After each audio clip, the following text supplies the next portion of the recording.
బాగుంది. ఏమొచ్చింది మీకు ఎన్టీఆర్ యాక్టింగ్ బాగుంది అంటే ఫ్యామిలీ అందరూ చూడాల్సిన సినిమా. యాక్షన్ అయితే చాలా బాగుందండి. మూవీ అయితే కొంచెం యావరేజ్ కానీ యాక్షన్ అయితే చాలా బాగుంది.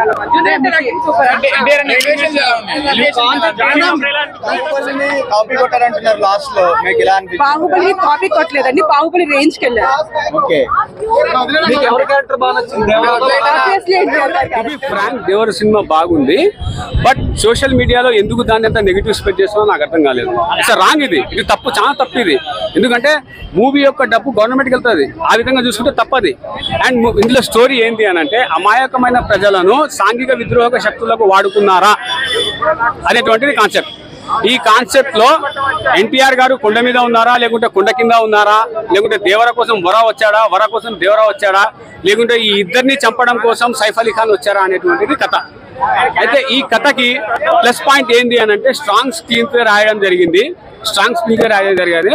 దాని తర్వాత వచ్చేసి మనం ఎన్టీఆర్ గారి యాక్షన్ పక్కన పెట్టేసుకుంటే సైఫ్ అలీ ఖాన్ గారి యాక్షన్ కూడా బాగానే ఉంది. ఓవరాల్ గా సినిమా బాగుందన్న, బట్ నాకు నచ్చింది ఒకటే సాంగ్, అది ఎందుకు వచ్చిందో ఎందుకు దూరిందో సాంగ్. ఆ సాంగ్ వదిలేస్తే మిగతా అంతా బ్రహ్మాండంగా మూవీ. అండ్ ఒక మనిషి 3 ఫ్లేవర్లు.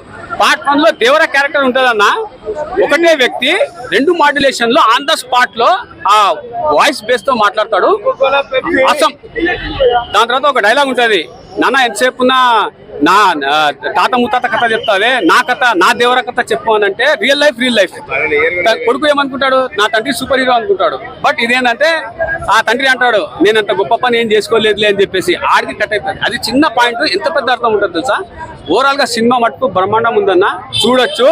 బట్ మీరు ఇంకా ఓవర్ ఎక్స్పీరియన్స్ తో పోతే ఏం చేయలేము మనం. Thank you.